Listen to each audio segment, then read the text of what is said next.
हमारी स्वीकार्यता लगातार बढ़ती जा रही है, क्योंकि हम किसी के धर्म के आधार पर नहीं, हम केवल पिछड़ेपन के आधार पर उनके लिए काम करते हैं, और जब उनको लाभ मिलता है तो नया वर्ग लाभार्थी का तैयार होता है। ये एक आखिरी लाइन में कहता हूं, जब मोदी जी शौचालय भेजते हैं ना, तो वो अंजना को भी मिलता है, एंड्रिया को भी मिलता है, आफरीन को भी मिलता है। जब 80 करोड़ लोगों को राशन देते हैं ना, तो मोहम्मद को भी मिलता है, मोहित को भी मिलता है, मैथ्यू को भी मिलता है। सबका साथ सबका विकास की फिलॉसफी चलिए। कर्नाटक में होने वाला इलेक्शन को लेके हिंदू मुस्लिम करने के लिए अंजना दीदी तमाम पार्टी सपोर्टर को लेके एक डिबेट बुलाते हैं।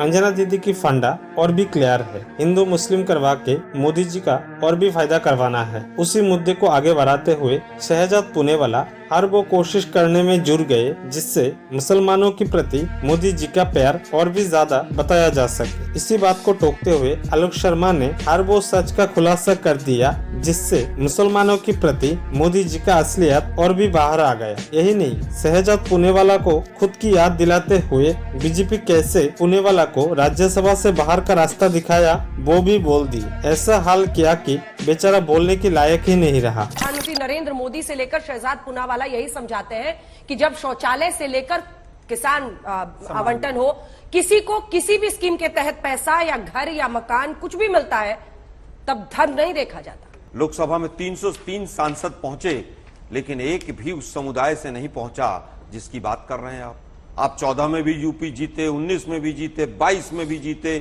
लेकिन एमएलसी कहीं से ढूंढ कर लाना पड़ता है कि कहीं एक कोटा पूरा कर दें। 2-3 लोग थे जो टीवी पर चेहरे नजर आते थे, आजकल वो भी गायब हैं। हमको नहीं पता, हमको कुछ नहीं पता। मुस्लिम समुदाय के लोगों ने भी इनके ऊपर भरोसा जताया, लेकिन आरएसएस और बीजेपी ने कभी भी उस समुदाय के ऊपर भरोसा नहीं जताया। और उसका जीता जागता प्रमाण यह है कि एक मंत्रिमंडल में एक मंत्री नहीं है आपके यहां पर, एक सांसद आप संसद में नहीं पहुंचा पाते हैं। अगर इतना भरोसा आपका है उनके ऊपर, तो आप उनको टिकट देकर आगे पहुंचाइए ना। एक व्यक्ति थे शहनवाज हुसैन, पिछली बार लोकसभा में उनका भी 2019 में टिकट काट दिया था। अब कुछ नहीं हो सकता क्या? कि मुझे लगता है कि भारतीय जनता पार्टी जो भी राजनीति करती है, जो राजनीति की इमारत बनाती है, उसमें धर्म की ईंटें होती हैं और जातिवाद का मसाला होता है। अरे बाप रे, ये तो धोती खोल रहा है। आप 2019 को देख लीजिए। 2019 के अंदर जहां जहां हिंदू मुस्लिम कर पाए, ये पंजाब नहीं कर पाए, हार गए। उड़ीसा नहीं कर पाए, हार गए। वेस्ट बंगाल, साउथ इंडिया, जहां जहां हिंदू मुस्लिम नहीं कर पाए वहां वहां बीजेपी हारी, जहां जहां हिंदू मुस्लिम कर पाए वहां पर जीते। करते कैसे हो ये सब? मास्टर है मास्टर। जैसे कहते हैं क्या खाने में पुलाव है, हाँ भाई लगता है चुनाव है। तो जब चुनाव आता है तो भारतीय जनता पार्टी को हिंदू मुसलमान दिखाई देने लगते हैं। आप ही की भाषा में कह रहा हूं, फ्री फंड का राशन देकर उसको ये मत बताइए कि हम बहुत विकास कर रहे हैं।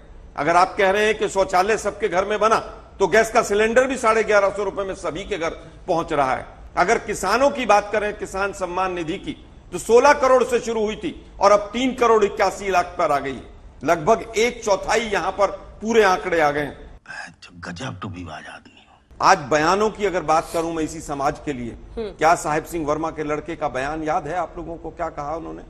क्या वो रामजादे और दूसरा शब्द में नहीं लेना चाहता, उसको 6 महीने के बाद किस तरह से सांसद को केंद्र में मंत्री बना दिया गया। एक वो पशु के बच्चे की तुलना जो है वो इनके जो वीके सिंह साहब हैं उन्होंने की थी। मोदी साहब के तमाम बयान हैं जिनके बारे में अगर अब बात करने लगेंगे तो सुबह से शाम हो जाएगी। हमें नहीं पता था कि पद्मश्री जो है और तमाम जो सम्मान थे वो भी अब इस लेवल पर पहुंच जाएंगे कि मोदी साहब फोटो शूट कराएंगे और एक व्यक्ति का वायरल करके कि हम आपके समाज की मदद कर रहे हैं, आपके समाज को दे रहे हैं। 15 साल में नहीं किया, अब किया क्योंकि कर्नाटक का चुनाव। साले का खोपड़ी तोड़ साले।